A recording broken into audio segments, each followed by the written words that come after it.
بزرگوں عزیز دوستوں اور ساتھیوں،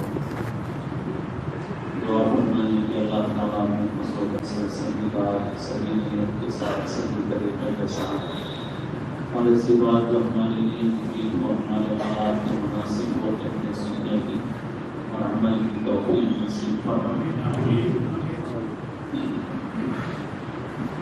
مخدوم گرامی حضرت مولانا احسان الدین صاحب دامت برکاتہ تشریف فرمائیں اور حضرت مولانا عبدالبصیر صاحب تشریف فرمائیں۔ بہت مناسب ہوتا کہ بزرگوں کے آنے سے پہلے ہی ہمارے لیے موقع فراہم کر دیا جاتا اور اطمینان سے بات ہو جاتی تاکہ آخر میں حضرت کے خدا سے مستقبل ہو گئے۔ وقت بھی زیادہ ہو جاتا ہے تو پھر طبیعت میں اس درجے کا ایک شراب کی باقی نہیں رہتا۔ پہلا افراد ایک خلوص اور جذبے کے ساتھ جمع ہوئے ہیں۔ اللہ تعالیٰ اپنے کرم سے صحیح بات کرنے کی توفیق اللہ تعالیٰ نصیب فرمائے۔ میرے دوستوں، باتیں تو بہت ساری ایسی ہیں جو بار بار ہماری سنی ہوئی، اور ایسا نہیں کہ کوئی نئی بات ہوگی۔ نئی بات ہونا ضروری نہیں، لیکن جو کہنے سننے کا مقصد ہے اپنے اندر تبدیلی لانا، عمل کرنا، اس کی طرف توجہ کرنے کی ضرورت ہے۔ دین کی بات سننے میں کیا نیت ہونی چاہیے؟ ایک نیت جو اچھی نیت سمجھی جاتی ہے وہ یہ ہے کہ جلسے میں جائیں گے تو ثواب ملے گا۔ اگر بزرگوں نے فرمایا کہ سب سے بہترین نیت، کیونکہ اگر ثواب چاہیے تو نفل پڑھ لو ثواب ملے، تلاوت کر لو ثواب ملے، جلسے میں بیٹھنے کیا ضروری ہے ثواب کے لیے۔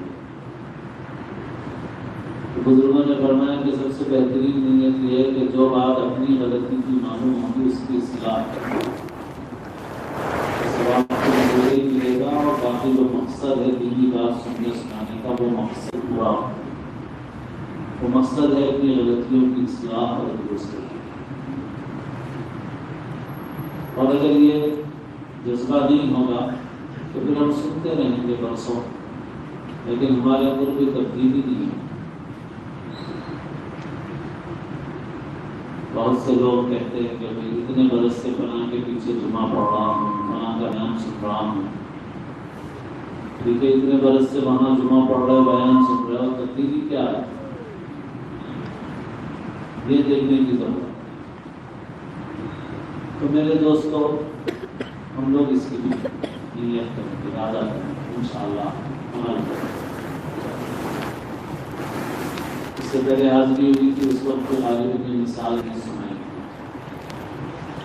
کہ بعض نیک اعمال وہ ہے جو مقصد کے درجے میں، بعض وہ ہے جو صرف ذریعے کے درجے میں۔ مثال کے طور پر وضو ایک نیکی ہے، اجر و ثواب کا کام ہے، مگر ذریعے کے درجے میں، مقصد کے درجے میں۔ ایک آدمی ہم کو وضو خانے میں نظر آیا، اس نے ایک مرتبہ وضو کیا، فارغ ہو گئی، دوبارہ وضو کرنا شروع کر دیا، پھر تیسری مرتبہ وضو شروع کر دیا، تو ہمارا خیال ہوا کہ شاید وضو ٹوٹ گیا، ہو جاتا وضو ٹوٹ گیا، لیکن ہم نے دیکھا کہ پھر چوتھی بار، پانچویں بار، ساتویں بار، 10ویں بار وضو پر وضو ہوتا جا رہا۔ ہم نے پوچھا بھائی کہ آپ وضو پر وضو کیوں کر رہے ہیں؟ وضو کرنا نہیں معلوم، وضو کرنے سے گناہ جھڑتے ہیں، اور میں بہت گناہگار آدمی ہوں، اس لیے وضو کرتے رہ رہا ہوں تاکہ میرے گناہ جھڑتے ہیں۔ تو سننے والا آدمی اگر مسئلہ جاننے والا ہوگا، علم والا ہوگا، تو وہ کہے گا ارے بھائی یہ ثواب اور یہ فائدہ تو اس وقت ہے جب آدمی کا وضو ٹوٹ جائے، یا وضو کے بعد مقصد کے درجے کی کوئی عبادت کم سے کم، مثال کے طور پہ 2 رکعت نماز پڑھا، پھر نماز کا وقت آیا، پھر وضو کیا تو ثواب نہیں، باقی نہ وضو ٹوٹا نہ مقصد کے درجے کی کوئی عبادت کی، صرف وضو پر وضو کر رہے ہو تو یہ پانی کا اسراف ہے، اس میں کوئی اجر و ثواب نہیں ہے، وقت بھی ضائع کر رہے ہو اور پانی بھی ضائع کر رہے ہو۔ اچھا اس نے وضو کیا اور آگے مسجد میں نفل نماز شروع کی، مغرب کے بعد عشاء کے بعد، جس میں نفل ممنوع نہیں ہے کسی بھی ایسے وقت میں، اور اس نے 2 رکعت نفل پڑھی، سلام پھیرا، پھر نفل شروع کر دی، پھر سلام پھیرا، پھر نفل شروع کر دی، پھر سلام پھیرا، پھر نفل شروع کر دی۔ تو اول تو کوئی پوچھے گا نہیں کہ آپ کیوں نفلیں پڑھ رہے ہیں، پوچھے گا کیا؟ وضو کرنے میں بار بار وضو کرنے میں پوچھے گا، مگر نفلیں پڑھنے میں پوچھے گا نہیں پوچھے گا۔ اور اگر کوئی پوچھے بھی تو وہ کہے گا کہ زیادہ ثواب کمانے کے لیے زیادہ نفلیں پڑھنا بہت اچھا ہے، جی جائے پوری رات پڑھتے رہو، اس نے منع کیا۔ کیوں؟ وضو میں اور نفل میں فرق کیا؟ وضو مقصد کے درجے کی عبادت نہیں ہے، نماز مقصد کے درجے کی، وضو اجر و ثواب کا کام ہے مگر صرف ذریعے کے درجے میں، اور نماز مقصد کے درجے میں۔ تو بیان سننا ذریعے کے درجے میں، عمل کرنا مقصد کے درجے میں۔ تو آپ بتائیں صرف وضو ہی کرتے رہیں گے، وضو پہ وضو، یا نماز پڑھیں؟ نماز پڑھیں گے انشاءاللہ، جو بات آئے کہ عمل کریں گے۔ ابھی کل حضرت مولانا شاہ جمال الرحمان صاحب دامت برکاتہ فرما رہے تھے کہ عموماً جلسوں میں جب بیان کیا جاتا ہے لوگ سمجھتے ہیں کہ میرے لیے نہیں ہو رہا، دوسروں کے لیے ہو رہا ہے، تو مقرر کوئی غلطی ایسی بیان کرے جو دوسرے میں ہو تو آدمی بولتا ہاں دیکھو اس میں، اس کی طرف دیکھنے لگتا ہے، اس کا خیال کرنے لگتا ہے، اپنی طرف توجہ نہیں کرتا میں میرے اندر۔ اور اگر کوئی چیز ایسی بولی جائے جو ہمارے اندر ہے تو ہم بہت سے حوالے کرنے لگتے ہیں۔ مثال کے طور پر اگر مقرر جہیز کے مطابق بولے، لین دین مطالبوں کے مطابق بولے، ہم بولتے ہیں میری بات صحیح ہے، مگر آج کل قوم نے لگا، حافظ آنے لگے، عالمہ نے لگے، مولانا نے لگے، جماعت والے نے لگے، کوئی اور نے لگا، پھر بیٹھے میں جلسے میں گئے، بیٹھے کیوں جلسے لے رہے ہوں گے، سب لے رہے ہوں گے، حافظہ لے رہے ہوں گے، عالمہ لے رہے ہوں گے، جماعت والے لے رہے ہوں گے، سب لے رہے ہوں گے۔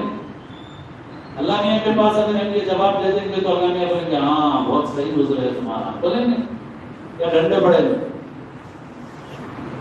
ڈنڈے پڑیں گے۔ عالمہ بہت پیسہ لگا ہے بنگلور کی کمپنی میں، IIM میں ڈوب گئے تو آپ بھی لگا دیں۔ اب بہت سے لوگ ہیں کہ اسٹور میں بھی اللہ حفاظت فرمائے مسلمانوں کے پیسے۔ اس امت کا عجیب حال، بنگلور کے مسلمان ماشاءاللہ، میں اتنے برس سے مسجد میں ہوں اور اعلانات کے لیے بھی لوگ آتے رہتے ہیں، میرے پاس گجرات سے تو کوئی سفیر نہیں آیا آج تک چند ایک مرتبہ ایک آیا تھا جو جھوٹا نکلا، باقی واقعی کوئی سفیر گجرات سے نہیں آیا۔ 20-30 سال کے عرصے میں کوئی ایک سفیر بھی گجرات سے نہیں، اور بنگلور سے بھی بہت کم آتے تھے، اب آنے لگے۔ اور بنگلور کے مسلمانوں کے پاس تو ماشاءاللہ خوب پیسہ تھا، مگر اسی قسم کے کاروباروں میں لگایا اور ایک کمپنی میں 500 کروڑ ہزاروں کروڑ روپے مسلمانوں کو ڈوبے۔ ابھی بھی کام چوری ہے یہ، بس لگاؤ پیسہ مل جائے، لگاؤ پیسہ مل جائے، اور ابھی بھی ایسی حرکتیں کر رہے ہیں، ڈر رہے ہیں، میں اندر شاید پتہ نہیں کیا ہو۔ تو بہرحال اگر وہ گڑھے میں گرے تو آپ گڑھے میں نہیں گرے، آپ کے لیے کوئی دلیل نہیں ہو، آپ اللہ کے حضور نہیں پیش کر سکتے کہ اللہ سب کر رہے تھے تو میں بھی کرا، تو بھائی ہم سب کر رہے ہوں نہ کر رہے ہوں، مجھے اپنی فکر کرنا ہے کہ مجھے کیا کرنا ہے۔ تو آدمی اپنی غلطی کی فکر کرے کہ میں اپنی اصلاح کروں۔ جلسوں کا عنوان اصلاح معاشرہ ہوتا ہے، بہت اہم عنوان ہے۔ میں اپنی مسجد میں عشاء کے بعد تھوڑی دیر حدیث سناتا ہوں، 5-7 منٹ 10 منٹ زیادہ سناتا ہوں، اور آج کل مشکات شریف ہے تو مشکات شریف کی کوئی شرح دیکھ لیتا ہوں، عوام کی ایک کام کی چیز سنا دیتا ہوں، زیادہ علمی بات نہیں سناتا ہوں۔ تو حضرت مفتی سعید صاحب عالم پوری رحمۃ اللہ علیہ کی تحفۃ العلمائی رکھی ہوئی رہتی ہے، میں سنت پڑھ کے 2-4-5 منٹ دیکھ لیتا ہوں، حدیث کو پھر سنا لیتا ہوں۔ تو ابھی چند دن پہلے امر بالمعروف نہی عن المنکر کا باب آیا، اس میں حضرت مفتی سعید صاحب عالم پوری کی 2 عبارتیں ملی مجھے، اور میں نے ایک جمعہ میں بھی بیان کیا، اس کا ایک الگ کلپ بھی یوٹیوب وغیرہ پہ آیا ہے، اور اس کا عنوان رکھا گیا تاکہ کوئی یوٹیوب پہ اگر دیکھتا ہے تو غیر مسلموں میں دعوت کی کام ایک اہم نقطہ، اس عنوان سے میں نے اس کو یوٹیوب پہ اپلوڈ کرایا ہے 5-7 منٹ میں۔ اس میں حضرت مفتی سعید صاحب کا وہ مضمون میں نے بیان کیا، آپ کو بھی سنا رہا ہوں۔ کل عشاء کے بعد ہماری مسجد میں علماء ائمہ کی ایک نشست تھی، اس میں بھی میں نے کاغذ سے باضابطہ اس کو سنایا تھا، میں نے سب لوگوں کے سامنے کتاب سے۔ حضرت مفتی سعید صاحب عالم پوری رحمۃ اللہ علیہ نے تحریر فرمایا کہ دعوت کے 2 دائرے ہیں، ایک دائرہ ہے غیر مسلموں میں دعوت دینا، ایک دائرہ ہے مسلمانوں کے اندر دعوت دینا، ان کی اصلاح کرنا۔ مسلمانوں کے اندر دعوت دینا جس کو اصلاح معاشرہ کہتے ہیں، ہم لوگ امر بالمعروف کہتے ہیں، نہی عن المنکر کہتے ہیں، اس کے چھوڑنے پہ حدیث میں سخت وعیدیں آئی ہیں، عذاب کی وعیدیں آئی ہیں۔ حضرت نے فرمایا کہ غیر مسلموں میں دعوت کی کام چھوڑنے پہ صراحت سے اتنی وعیدیں ذکر نہیں کی گئی ہیں، مسلمانوں کے درمیان امر بالمعروف نہی عن المنکر چھوڑ دینے پر اتنی سخت وعیدیں کیوں آئیں؟ تو حضرت نے فرمایا کہ اس کی وجہ یہ ہے کہ اگر مسلمانوں کا معاشرہ بگڑ گیا اور مسلمان ایک غلط مثال بن گئے، جیسا کہ اس زمانے میں حضرت نے فرمایا کہ مسلمان ایسے ہیں کہ یہ مسلمان ہیں جنہیں دیکھ کے شرمائیں، یہود والی بات صادق آتی ہے۔ تو جب مسلمان غلط مثال اور غلط نمونہ بن جائیں گے تو غیروں کو دعوت دی جائے گی بھی تو دعوت کا فائدہ نہیں ہوگا، اس لیے کہ غیر لوگ یہ بولیں گے کہ بھائی یہ اگر اچھی چیزیں ہیں تو مسلمان جیسے کیوں ہیں؟ لہٰذا دعوت کے راستے میں سب سے بڑی رکاوٹ خود مسلمانوں کی عملی زندگی بن جائے۔ اس وجہ سے مسلمانوں کے درمیان اصلاح کا کام اور امر بالمعروف نہی عن المنکر کا کام اتنا اہم ہے کہ اس کے چھوڑنے پر عذاب کی وعیدیں ہیں۔ تو آپ سمجھیں، یعنی ہم ایسے بن گئے ہیں کہ ہم خود بھی خیر سے محروم ہو رہے ہیں اور خدا کی مخلوق کو بھی خیر سے محروم کر رہے ہیں۔ اصلاح معاشرہ میں صرف شادیاں نہیں ہیں، اصلاح معاشرہ میں صرف شادیاں نہیں ہیں۔ آدمی سوچتا ہے کہ بھائی جب تک وہ اصلاح معاشرہ کی بات ہوتی ہے تو شادی شادی شادی شادی، اصلاح معاشرہ میں اور چیزیں نہیں ہیں کیا؟ بالکل صحیح بات ہے، اصلاح معاشرہ میں بہت ساری چیزیں۔ اگر ایک بات آپ کو بتاؤں، اللہ کے رسول صلی اللہ علیہ وسلم سے مختلف لوگوں نے نصیحت کی درخواست کی، تو آپ نے لوگوں کو الگ الگ نصیحت فرمائی۔ اسی طرح لوگوں نے افضل عمل پوچھا حضور سے کہ کون سا عمل افضل ہے، تو آپ نے مخاطب کے اعتبار سے اور حالات کے اعتبار سے الگ الگ اعمال کو افضل بتایا۔ ہر وقت ایک ہی عمل کو افضل نہیں بتایا، حضور پاک صلی اللہ علیہ وسلم الگ الگ بتایا۔ کیوں؟ اس وجہ سے کہ انسان کے اپنے حالات کے اعتبار سے اس کے لیے افضل عمل مختلف ہو سکتا ہے۔ مثال کے طور پہ ایک آدمی نماز میں کوتاہی کرتا ہے تو اس کو بولیں گے بھائی دیکھو سب سے افضل عمل یہ نماز اپنے وقت پہ پڑھو۔ ایک آدمی نماز پڑھتا ہے مگر والدین کی خدمت میں کوتاہی کر رہا ہے، اس نے سوال کیا، کہا جائے گا اس سے جو ہے تمہارے لیے سب سے افضل عمل یہ ہے کہ تم اپنے والدین کی خدمت کرو۔ کسی نے نصیحت مانگی، حضور نے کسی کو کوئی نصیحت فرمائی، کسی کو کوئی نصیحت فرمائی، ایک شخص نے نصیحت کی درخواست کی تو حضور نے فرمایا لا تغضب، غصہ مت کرو۔ اس نے کہا حضور اور کچھ فرما دیجیے، فرمایا لا تغضب، غصہ مت کرو۔ اس نے کہا حضور اور کچھ فرمایا لا تغضب، غصہ مت کرو۔ تو 3 الگ الگ نصیحتیں بھی ہو سکتی تھی، مگر اس کے اندر بیماری زیادہ تھی، اس کے حالات کے اعتبار سے اس کی ضرورت زیادہ تھی، تو اس نے 3 مرتبہ پوچھا تو 3 مرتبہ بھی حضور نے ایک ہی نصیحت فرمائی۔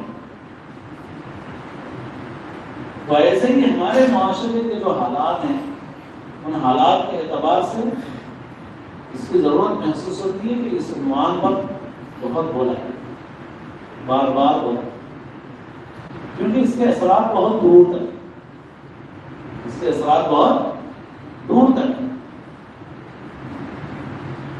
اگر ہم عمل کے اعتبار سے اپنے کو تبدیل نہیں کریں گے نا تو بہت حالات خراب ہونے کا اندیشہ ہے۔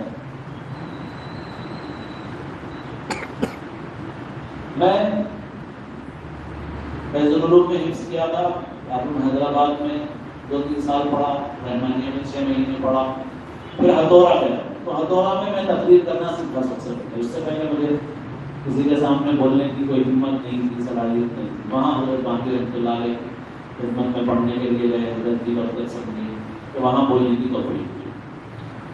میں شروع سے بھی تقریر کسی کتاب سے رٹ کے نہیں کر سکتا، میں اپنے جذبات کی تحریر خود بناتا تھا، اپنی تقریر خود کرتا تھا، کسی اور کی رٹی ہوئی زندگی میں ایک مرتبہ بھی نہیں کر سکتا۔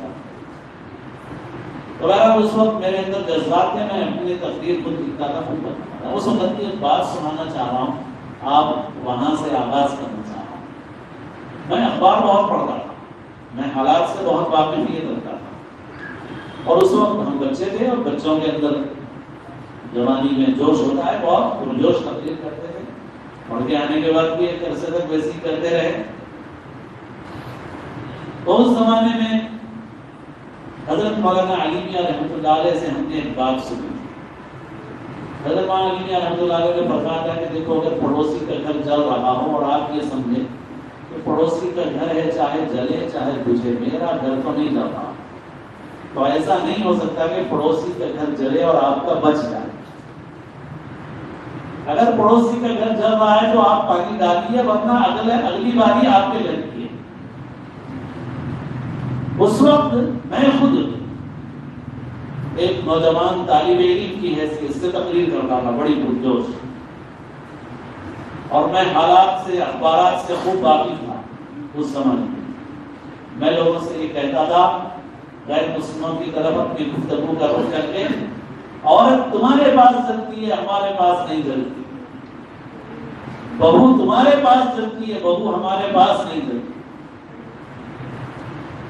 اور اس وقت مجھے اتنا کانفیڈنس اور اعتماد اور وثوق تھا کہ پورے ملک کے اخبارات اور نیوز پیپرز میں کوئی ایک نیوز بھی کوئی نہیں بتا سکتا کہ کوئی مسلمان عورت جلائی یا ماری گئی۔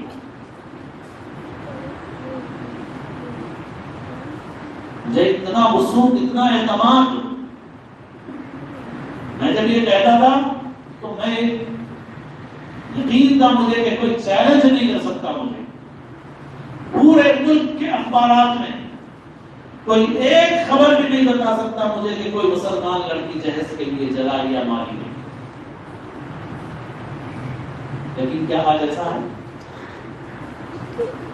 100 سال کا زمانہ نہیں گزرا، 50 برس کا زمانہ نہیں گزرا، صرف 25 سے 30 برس کا زمانہ گزرا ہے۔ وہی شخص جو آج سے 25-30 سال پہلے یہ کہتا تھا، آج اسے چوراہے پہ کھڑا کر دو تو آج اس کی زبان نہیں کھل سکتی۔ آج میرا سر شرم سے جھک جاتا، کیونکہ آج خود ہمارے معاشرے میں سینکڑوں ہزاروں لڑکیاں جلائی اور ماری جا رہی۔ تو پھر ہم نہ بولے آپ، تو پھر ہم بولے ہر وقت یہی موضوع ہے کبھی، اس کے علاوہ کچھ بھی نہیں ہے کیا؟ بھائی جب بیماری وہی ہے تو بار بار اسی کی بات کرنا پڑے گا، اسی کی بات کرنا۔ اور جیسے حضرت مولانا مفتی سعید صاحب باغلپوری رحمۃ اللہ علیہ نے فرمایا کہ ہمارا غلط نمونہ دعوت کے راستے کی رکاوٹ ہے کہ حقیقت میں حضرت کی مضمون سے متاثر ہوا اور میں نے اسے نقل کیا، سنایا، اور یہ اس کی اطلاع مجھے بہت پہلے سے، یعنی اس بات کی کہ یہ کتنی رکاوٹ بن رہی ہے، مجھے برسوں پہلے سے ہے۔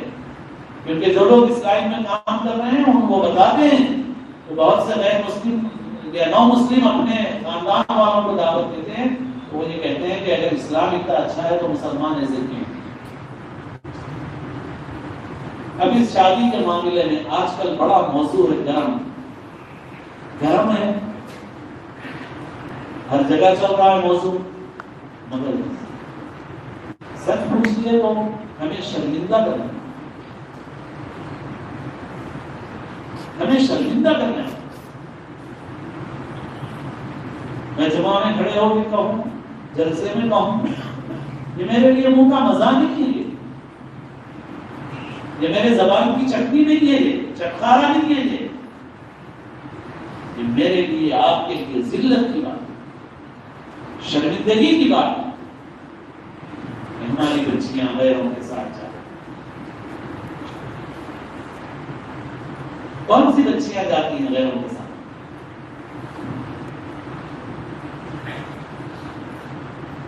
مختلف وجوہات اور اسباب ہیں، مگر اس میں سے دو بڑے سبب اس وقت آپ کے سامنے ذکر کر رہا ہوں، دو بڑے اسباب۔ ایک بڑا سبب ان لڑکیوں کے جانے کا تعلیم گاہیں ہیں، تعلیمی ادارے، جن علاقوں میں زبان ایک ہے وہاں اس کا خطرہ سب سے زیادہ ہے۔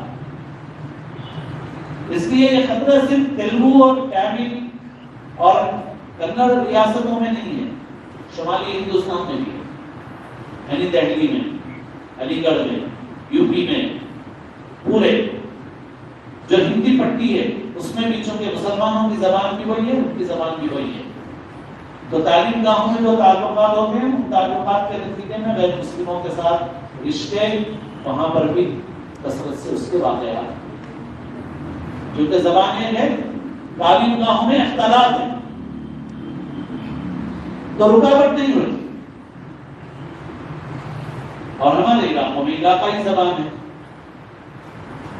جو لڑکی فرسٹ سے، سیکنڈ سے، تھرڈ سے، ففتھ سے، سیونتھ سے، 10th تک غیر مسلم لڑکوں کے ساتھ روزانہ کلاس میں آ جا رہی ہے، انٹر میں بھی آ جا رہی ہے، روزانہ کچھ نہ کچھ بات ہوتی ہے، چاہے وہ غلط نیت سے نہ ہوتی ہو، نوٹس لیے جاتے ہوں، کوئی تعلیم کی بات کی جاتی ہو، مگر یہ جو چیزیں یہ انتہائی خطرناک ہے۔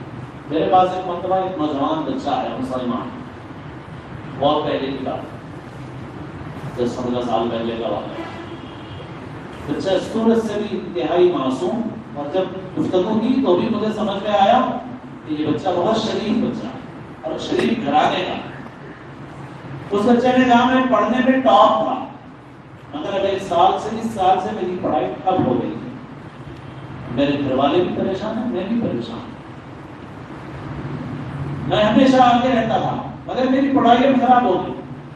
وجہ اس کی یہ ہے کہ کئی برس سے آٹو میں ایک مسلمان لڑکی، وہ اور میں دونوں اس آٹو میں ساتھ آیا جایا کرتے، آج تک میں نے اس سے کوئی غلط بات نہیں کی، غلط حرکت تو دور کی بات ہے، میں نے کوئی نامناسب بات اس سے نہیں کی، مگر اب جب اس کا کالج الگ ہو گیا اور میرا الگ ہو گیا تو آج مجھے پتا چل رہا ہے کہ میں اس کے ساتھ اتنا مانوس ہو چکا ہوں کہ اس کے بغیر میں پڑھائی نہیں کر سکتا۔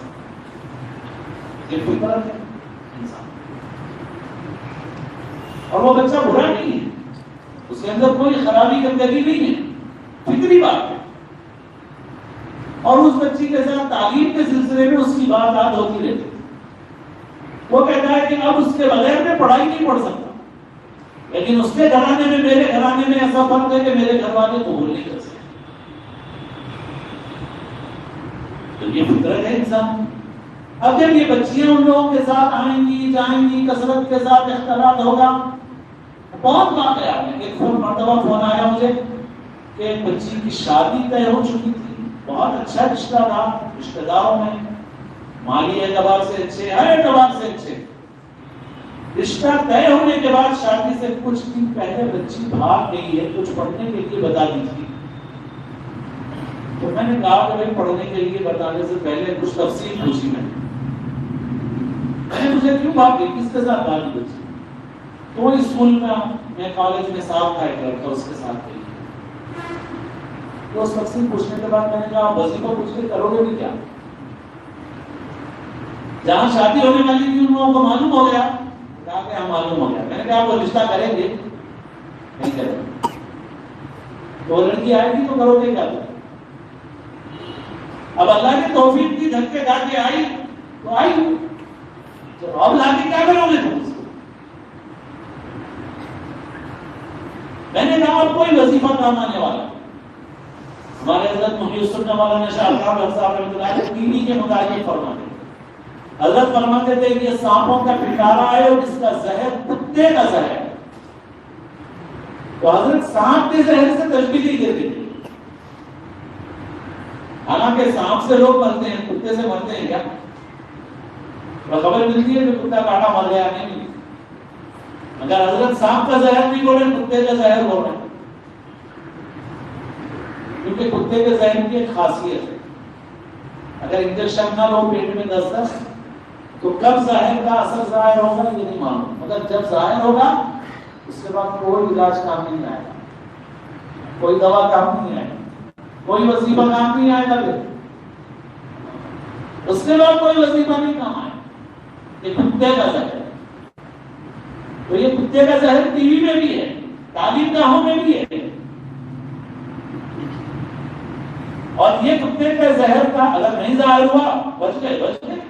کتا کاٹتا ہے، سب کو نہیں ہوتا ویسا اثر، لیکن اگر ظاہر ہو گیا کچھ علاج نہیں. اگر خدا کا خاصہ 40 سال کے بعد بھی کسی کو ظاہر ہوا تو وہ کتے کی طرح زبان لٹکائے گا، ہاتھ پیر پھینک کے چلنا شروع کرے گا، کمرے میں بند کر کے کھانا ڈال رہا ہے، مرنے کا انتظار کرنا ہے اور کوئی راستہ نہیں. بس ایسا ہی ہے. تو بھائی آپ کوئی وظیفہ کمانے والا نہیں، کوئی وظیفہ کمانے. کیا حال ہے اس کا؟ اب آپ لوگوں کو خالی جلسے نعرے چاہیے،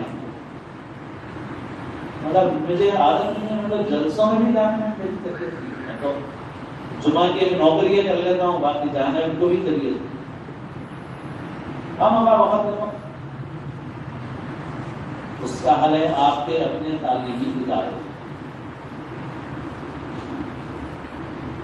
لیکن آپ کے پاس شادی میں خرچ کرنے کے لیے 25 لاکھ ہیں،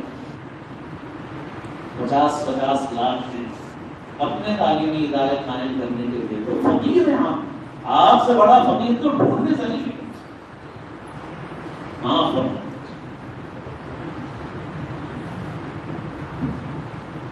اور آپ کسی سے کوئی توقع نہ رکھیں. مائنارٹی ہاسپٹل آپ کے فائدے کے لیے نہیں ہے، ائمہ کو تنخواہیں آپ کے فائدے کے لیے نہیں ہے، خدام دین کو تنخواہیں آپ کے فائدے کے لیے نہیں ہے.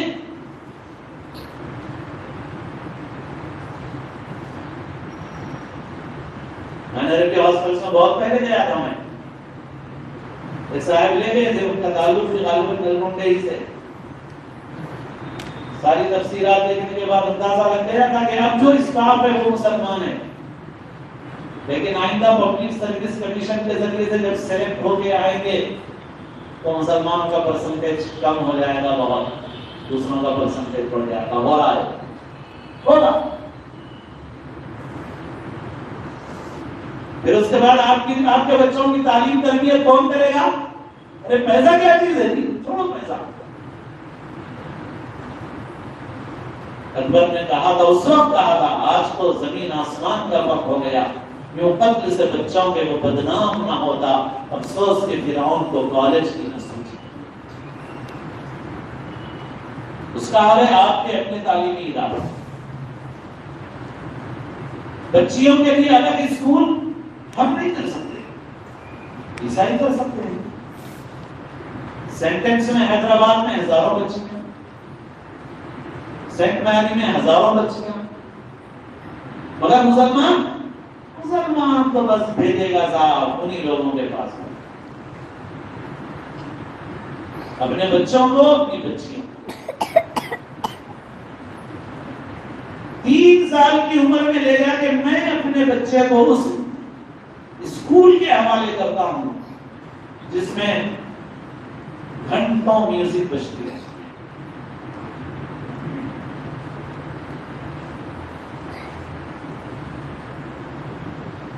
میں اگر کسی ایسے اسکول میں لے جا کے داخل کروں جہاں جمعہ کی پرمیشن نہیں ہے تو میرا بچہ 12 سال کا ہو جائے گا مگر جمعہ نہیں پڑھ سکے گا، 14 سال کا ہو جائے گا مگر جمعہ نہیں پڑھ سکے گا۔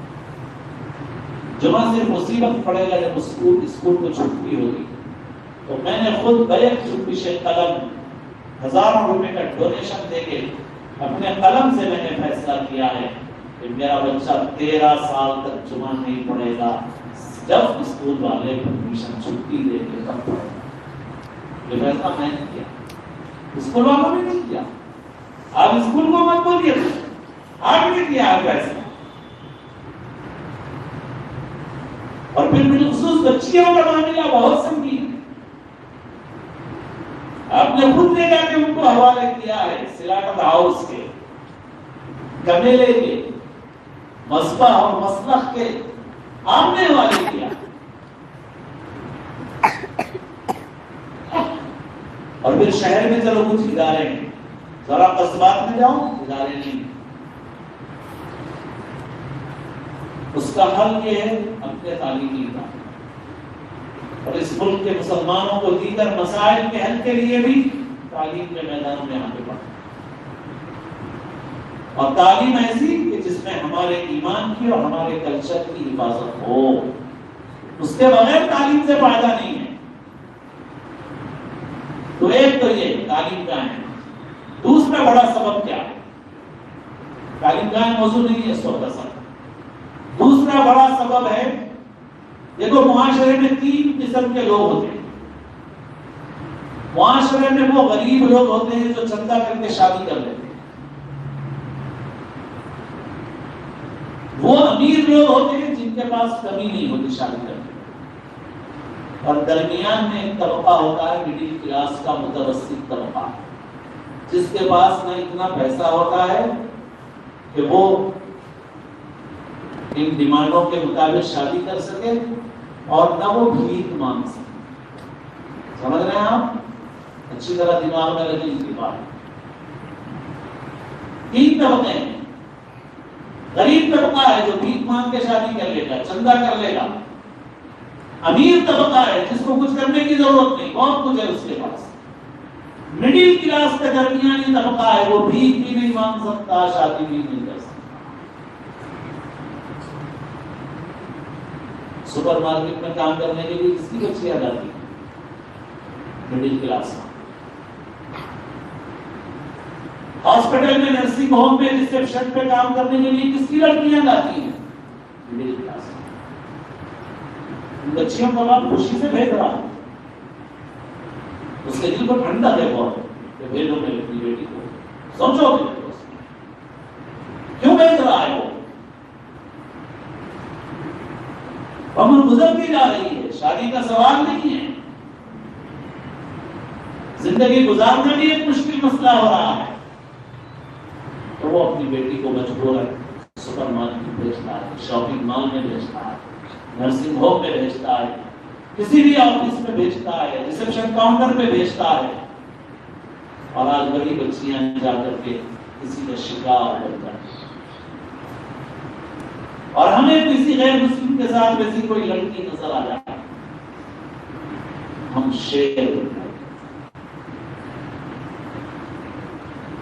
اگر میں کہتا ہوں کہ اگر کسی غیر مسلم کے ساتھ کوئی لڑکی نظر آئے اور کسی مسلمان نوجوان کو غصہ آئے، تو پہلے وہ دیکھے کہ اس نے شادی کیسے کی ہے یا کیسی کرنے والا ہے۔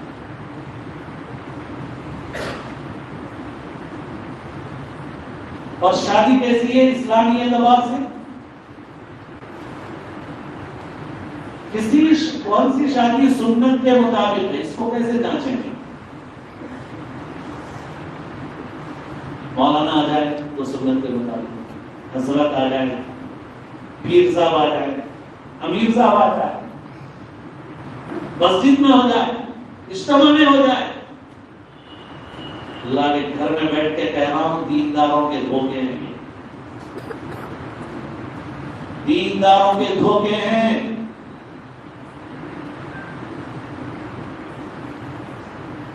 جس شادی میں لڑکی والوں پر جتنا کم بوجھ ڈالا جائے اتنی سنت کے مطابق ہے، جتنا زیادہ بوجھ ڈالا جائے اتنی سنت کے مطابق۔ اور میں غلو مبالغہ نہیں کر رہا ہوں آپ سے. ایک مرتبہ حرم شریف میں ایک نکاح ہوا تو میں نے کہا کہ بھائی حرم میں نکاح کرنے سے بڑھ کے اہم بات یہ ہے. ان لڑکے والوں سے میں نے کہا اور اس لڑکے نے عمل بھی کیا تھا ماشاءاللہ کہ بھائی جس سرزمین پہ تم نکاح کر رہے ہو اس سرزمین پہ کوئی ایک لڑکی بھی اپنا پلنگ بستر لیتے شوہر کے گھر میں. اب لوگ بھی سعودیہ جا رہے ہیں آ رہے ہیں بہت سارے. میں نے جدہ میں کہا کہ آپ لوگ 20 برس سے جدہ میں ہیں, ریاض میں ہیں, دمام میں ہیں, کوئی ایک آدمی کھڑے ہو کے بتا دے مجھے کہ اس نے 20 سال کے عرصے میں کوئی ایک لڑکی ایسی دیکھی ہو جو اپنا پلنگ بستر لے کے شوہر کے گھر میں. ایک لڑکی بتا دو. سعودیہ میں, امارات میں, کویت میں, یمن میں, کہیں بتا دو مجھے ایک لڑکی بتاؤ. ایک لڑکی, ایک, لاکھوں میں, کروڑوں میں ایک لڑکی بتا دو مجھے جو اپنا پلنگ بستر لے کے شوہر کے گھر میں. ایک نہیں بتا سکتا. ایک نہیں. اور آج بھی کسی عرب ملک میں لڑکی کا کوئی باپ اپنی بیٹی کی شادی میں اپنی جیب سے 1 روپیہ بھی نہیں خرچ کرتا, 1 ریال بھی نہیں خرچ کرتا. یہ سچی بات, پکی بات ہے جو میں آپ سے کہہ رہا ہوں, غلو نہیں ہے, کوئی مبالغہ نہیں کر رہا ہوں. ایک ماشے کے برابر بھی بڑھا کے نہیں پیش کر رہا ہوں آپ کے سامنے. بعض لوگ جو حالات سے پوری طرح واقف نہیں, کبھی یہ بولتے نہیں مولانا وہاں بھی بچی والوں کے پاس دعوتاں ہوتے, کھانا ہوتا, وہ ہوتا. کیسا ہوتا ہے معلوم ہے آپ کو؟ 50,000 ریال اگر مہر ہے تو 15-20 ہزار خرچ کرنے کے بعد پورے دعوتوں آوتوں میں 35,000 ریال لڑکی اور لڑکی والے بچا کے نقد اپنے پاس رکھتے ہیں جب کوئی شادی ہوتی ہے. سمجھ رہے نہیں؟ سمجھ رہے. ابھی آپ لوگ سوچیں کہ خواب دیکھ رہے ہیں شاید مولانا خواب میں کچھ سنا ہے, کہاں صاحب ایسا ہو سکتا ہے؟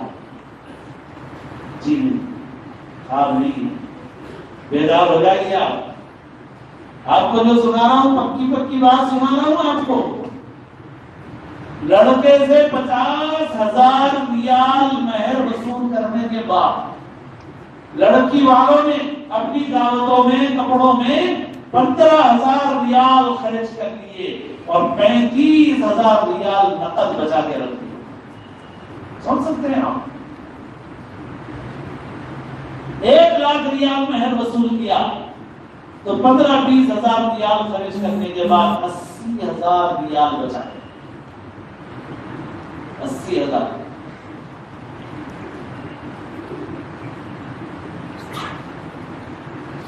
حضرت مولانا سجاد الرحمانی صاحب دامت برکاتہ نے ایک مرتبہ حیدرآباد میں ایک بیان میں فرمایا کہ بعض لڑکیاں جو غیر مسلم ہیں مگر ہم سے رابطہ رکھتی ہیں, وہ یہ کہتی ہیں کہ اس ملک کے مسلمان اگر صرف شادی کے معاملے میں مسلمان ہوتے تو لاکھوں غیر مسلم لڑکیاں اسلام کے دامن میں پناہ لینے کے لیے لڑکیاں. شادی کے معاملے میں اسلام کیا ہے؟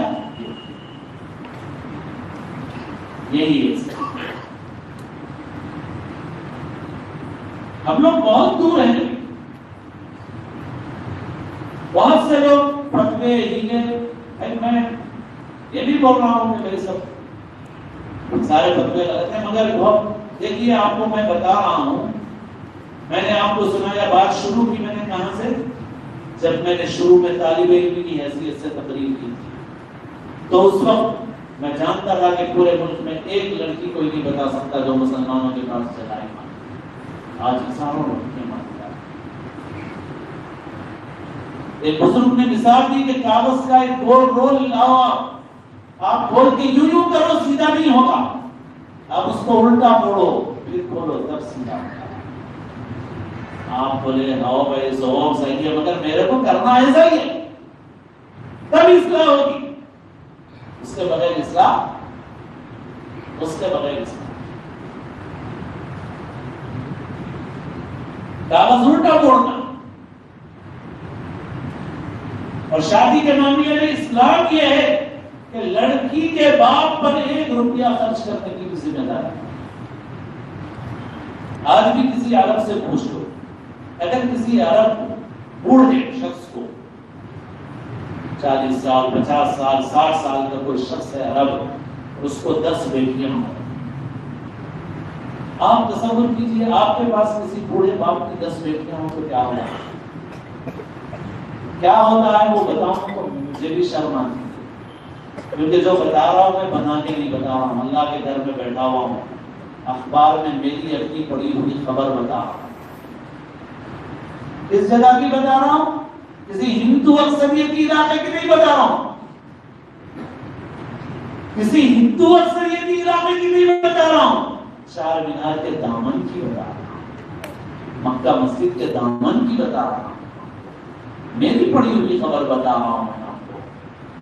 ایک لڑکی نامناسب دھندے میں پکڑی گئی, اس سے پوچھا گیا کہ تم کیوں آئی اسلام, اس نے کہا میری 8-9 بہنیں ہیں اور جب تک میں یہ نہ کروں تو میں اپنے گھر کے لوگوں کے, اور میرا باپ بوڑھا ہے, اس کی بینائی بھی اب جانے لگی ہے, اگر میں یہ نہ کروں تو میں ان کا پیٹ کیسے بھروں. یہ ہماری تصویر ہے.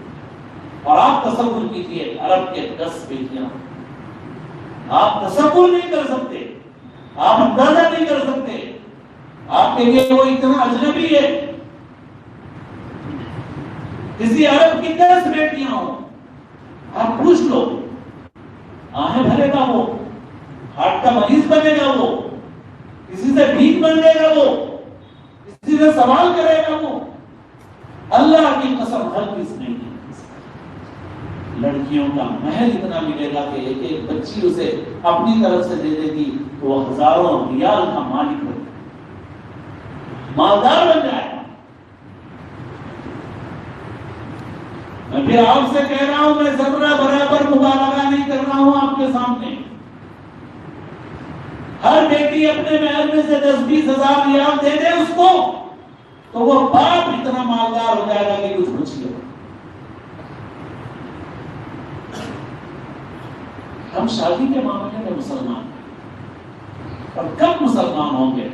آج کل تو بالکل نچوڑ کے رکھ دے رہا, بالکل نچوڑ. کسی اچھے نکاح میں میں شریک ہوتا ہوں, میں بیان کرتا ہوں, مولانا آتے ہیں, مولانا بیان فرماتے ہیں, بہت اچھا کرے بھائی, تو ہم خوش ہیں کہ ماشاءاللہ اچھا ہے, الحمدللہ ٹھیک ہے, صحیح ہے بات, وجہ ہے, تعریف کرنا چاہیے ایک مدرسہ ہے. مگر ہم ایک قوم کی حیثیت سے شادی کے معاملے میں اس وقت مسلمان ہوں گے جس وقت میں اور آپ نہیں, اس ملک کے غیر مسلم یہ بولنا, ہندو بھائی بولنا, دوسرے مذاہب کے لوگ بولنا, اس ملک کے غیر مسلم بھائی یہ بولنا, ارے مسلمانوں کے پاس تو شادی کے واسطے بچی والوں کو کچھ نہیں کرنا پڑتا, سمجھ لو. اب اس کے بعد مولانا آپ بہت سخت ہے, اللہ کے پاس معلوم ہوگا کون سخت ہے. اور میں ایک بات عرض کرتا ہوں, کوئی فضیلت کی بات نہیں ہے. حضرت سلیمان پیغمبر تھے, مگر حضرت سلیمان کو بلقیس کی سلطنت کی خبر نہیں تھی, اور ہدہد جیسے معمولی فرشتے کی خبر نہیں.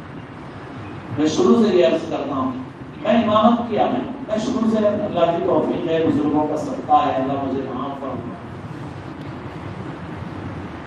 میں امامت کرتا تھا تو میں نکاحوں میں جاتا تھا, میں جنازوں میں جاتا تھا, میں اپنی امامت کے نامے نہیں کرتا تھا. اللہ نے مجھے دی ویسی جگہ, اللہ کا ایک بڑا احسان ہے کہ مجھے نصیب والوں نے کہا کہ بھائی یہ نامے ہو گئے, تو میں اس وقت بہت نوجوان تھا, بہت غصہ تھا, میں ایسا لاؤڈ اسپیکر میں آواز آئے تو بھیج دیتا تھا.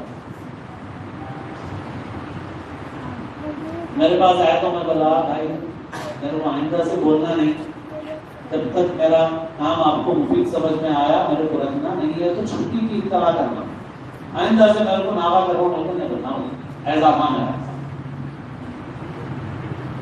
تو میں لوگوں میں رہتا, خوشی میں, غمی میں, شادیوں میں, جلسوں میں، جنازوں میں، غسل میں بہت سے لوگ اپنے علم، تقویٰ، بزرگی جو ہمارے نزدیک بھی مسلمان، اس کے باوجود وہ معاشرے کے حالات سے اتنے باخبر نہیں جتنے ہم باخبر۔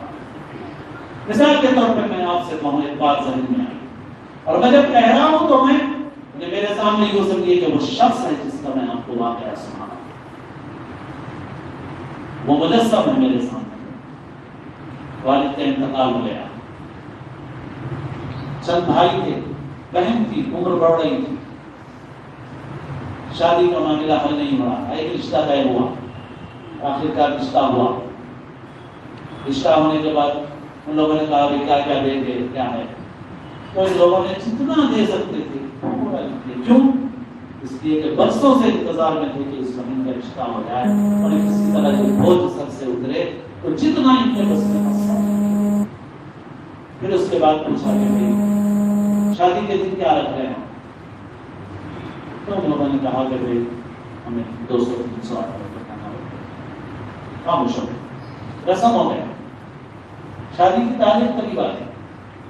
اب یہ لوگ سمجھے ہوئے ہیں کہ بھائی اتنا سامان دے رہے ہیں، 200-300 آدمیوں کا کھانا اپنے حسب استطاعت دے دیجیے۔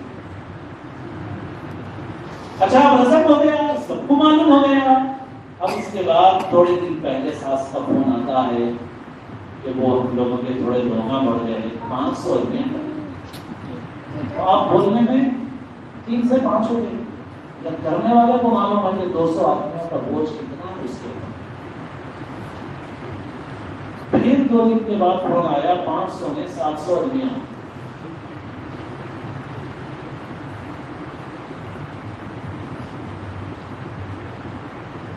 پھر اس کے بعد سنو، چلو بھائی اتنا بڑا بوجھ، قرضہ سب لینے تیار ہے، اتر جائے بوجھ کسی طرح سے۔ اس کے بعد این 2-4 دن پہلے کھانے میں کیا رکھا ہے؟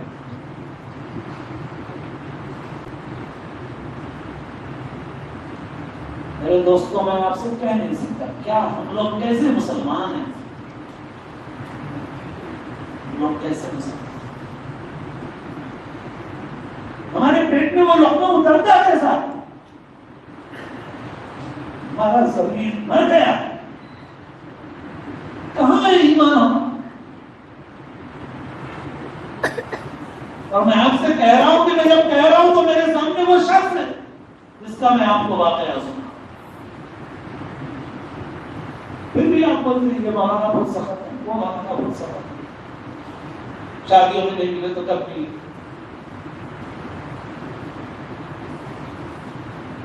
ہم ایک ایک فرد پہ نہیں حکم لگا سکتے، یہ رکتا ہے میں نہیں بول سکتا یہ حرام ہے، مگر میں یہ ضرور بول سکتا ہوں کہ مڈل کلاس کے لوگوں کا 99% حرام ہے۔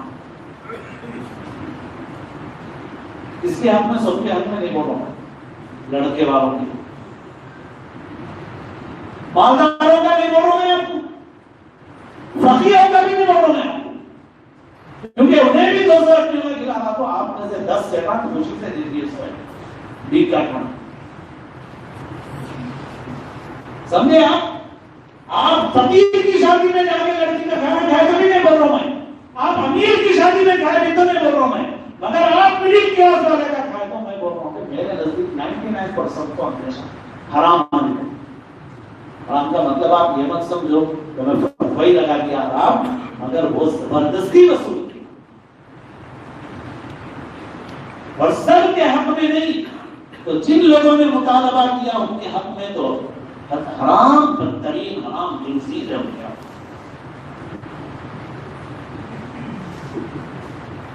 آپ کو میں جو واقعہ سنا رہا ہوں، کیا ایسے واقعات معاشرے میں نہیں ہیں؟ کیا میں بنا رہا ہوں آپ کے سامنے؟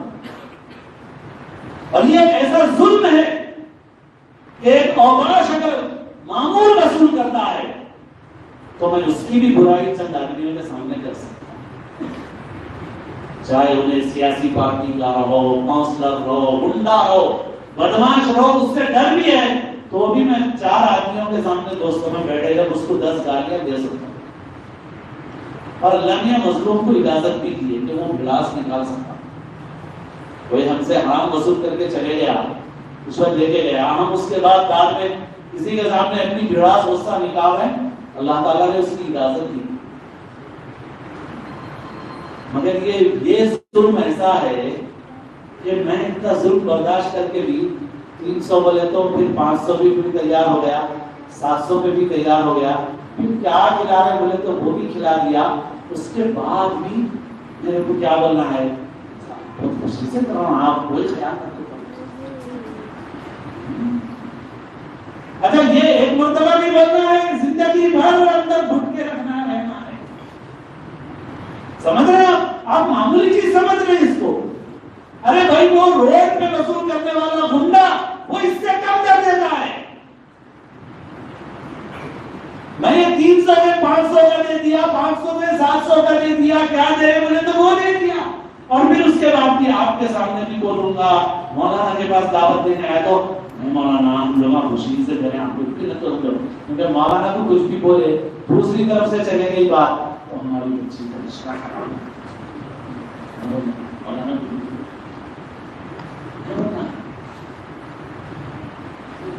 جانے مولانا کو بولے مولانا نہیں وہ ذرا ایسا کرے تھے، خدا نہ خاصہ کسی ذریعے سے پہنچ نہیں تھا، کیا ہوگا میری بچی کا، میری بہن کا، اور پھر یہی زندگی بھر اندر رکھنا ہے، زندگی بھر نہیں بننا ہے زبردستی کیے،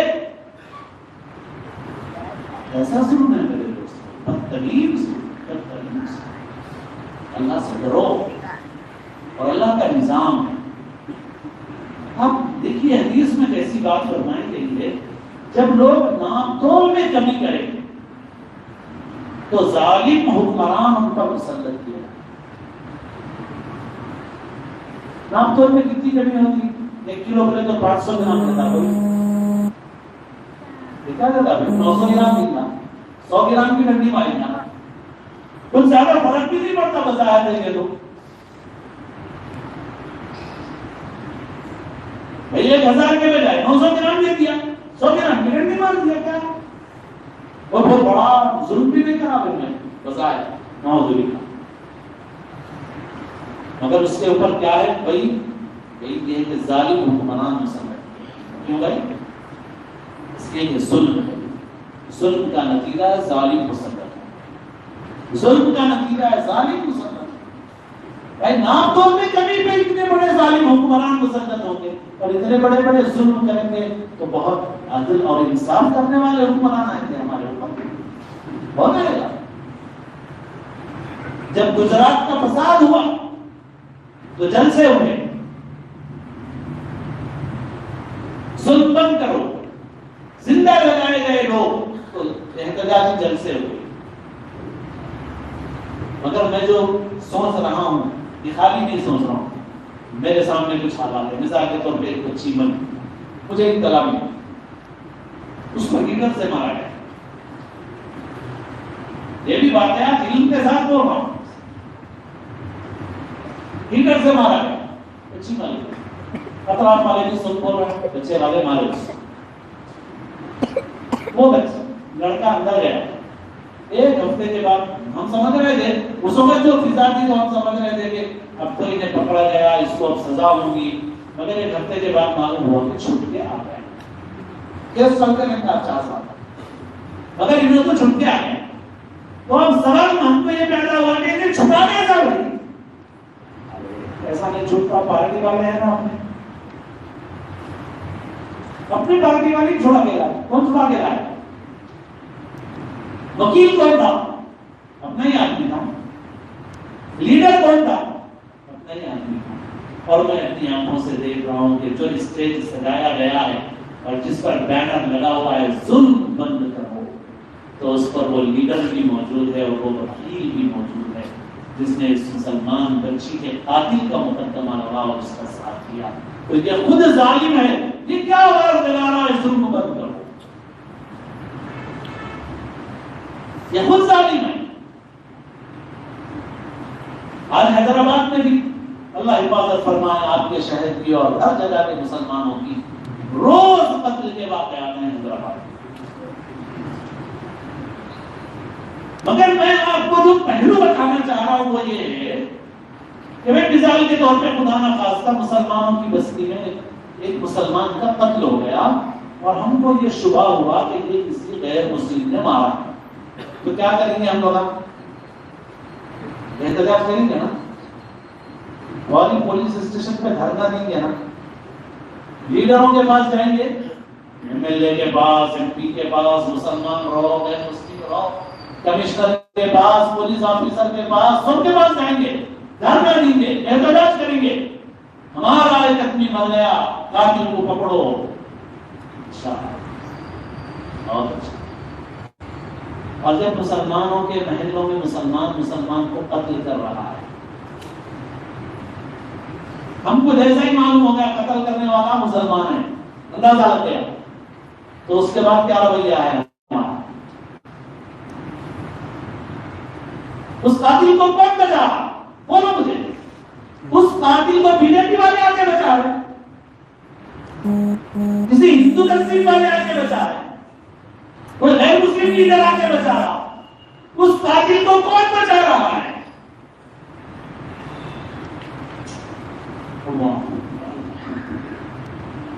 اسی لیے میرے دوستو، جب جرم میں سب شریک ہو جاتے ہیں، اللہ کا عذاب ہے۔ تو آج ہمارا رویہ ایسا ہو، دو بار ڈبل گیم۔ میرے دوستو، بدترین ظلم ہے جو آج ہمارے معاشرے، اور یہ شادی کے نام پہ تو ایسا ظلم ہے جیسے میں نے آپ سے کہا کہ زندگی بھر گھٹ کے رہ جانا ہے، زبردستی دے کے بھی خوشی سے کیا بولنا، اور ایک وقت نہیں کرنا ہے، مرے تک بولنا ہے۔ نہیں تو گئی میری بیٹی کی زندگی، میری بہن۔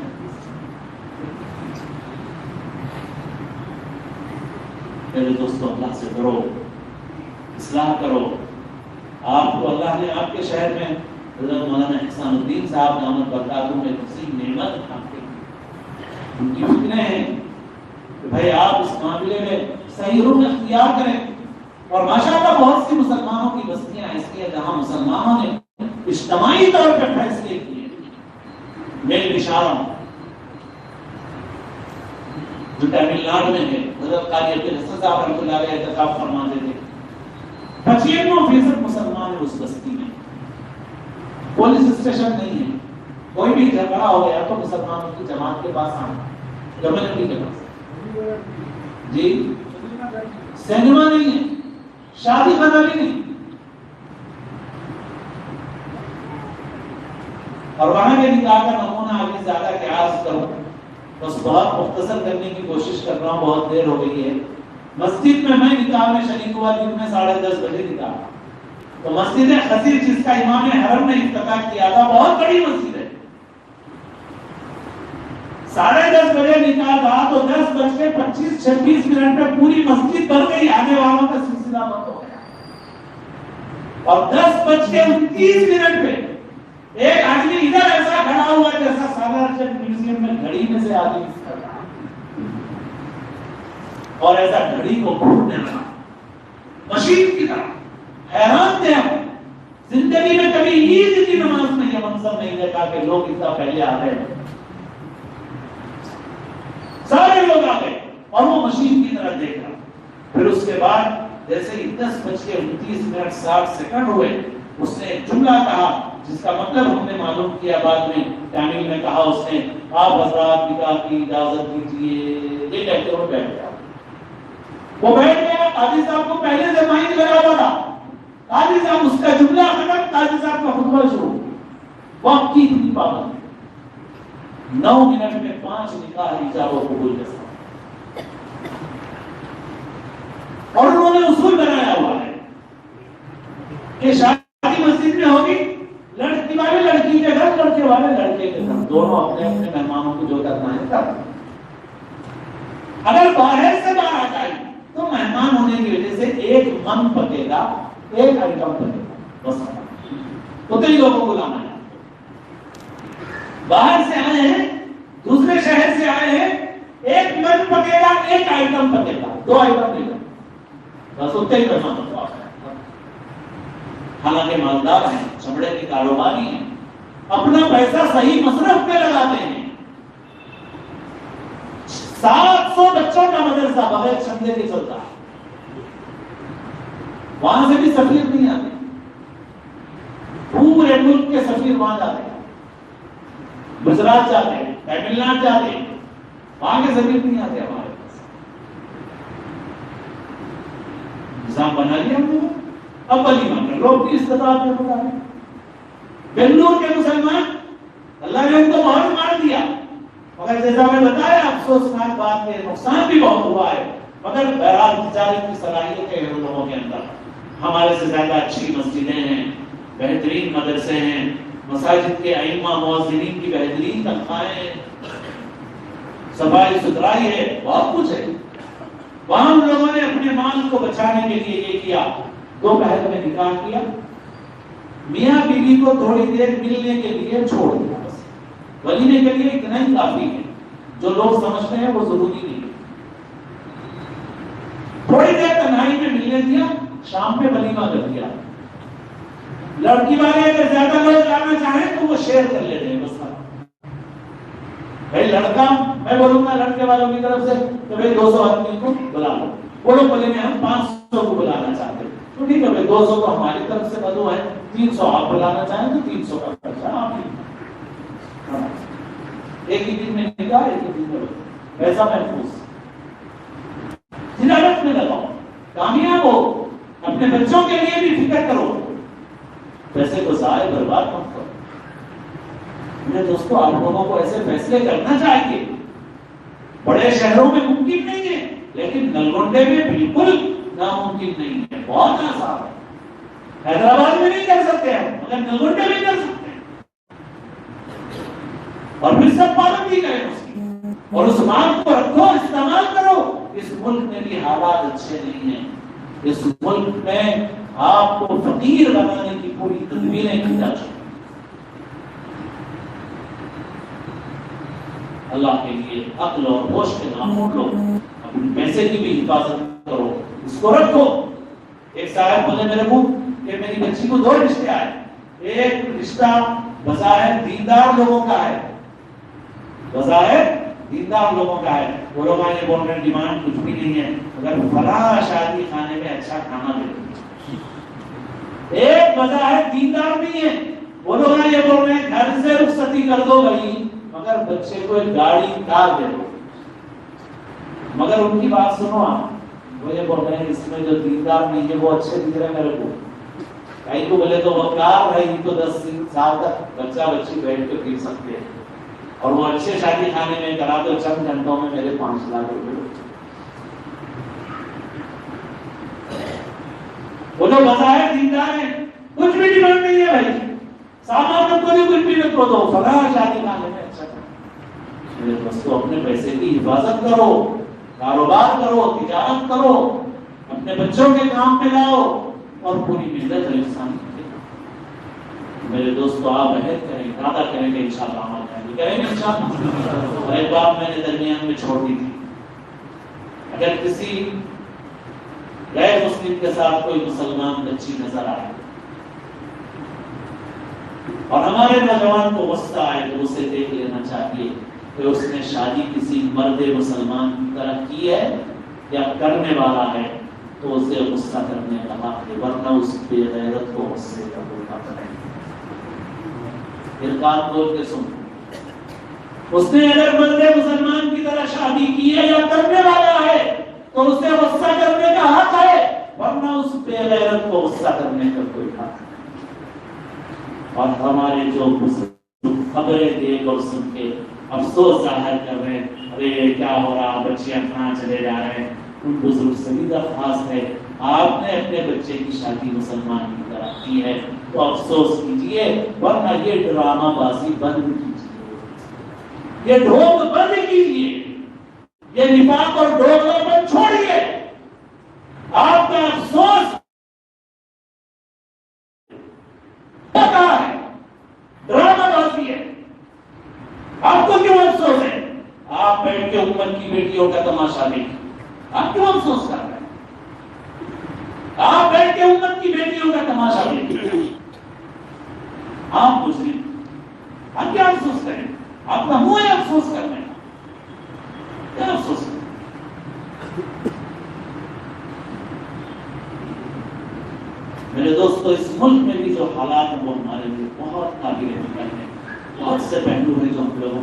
کام کرنے کے ہیں، تعلیم کا میدان ہے، معیشت کی حفاظت ہے، اپنے اخلاق کی درستگی ہے، اور ایک صحیح نمونہ اس ملک میں لوگوں کے سامنے پیش کرنے کا ہے۔ یہ ہم نے نہیں کیا، اللہ کا دین تو غالب ہو کے رہے گا، اگر خدا نخواستہ اس کے لیے کوئی اور آ جائے گا اور ہم راستے سے ہٹا دیے جائے خدا نخواستہ، تو یہ ہمارا بہت بڑا نقصان ہوگا۔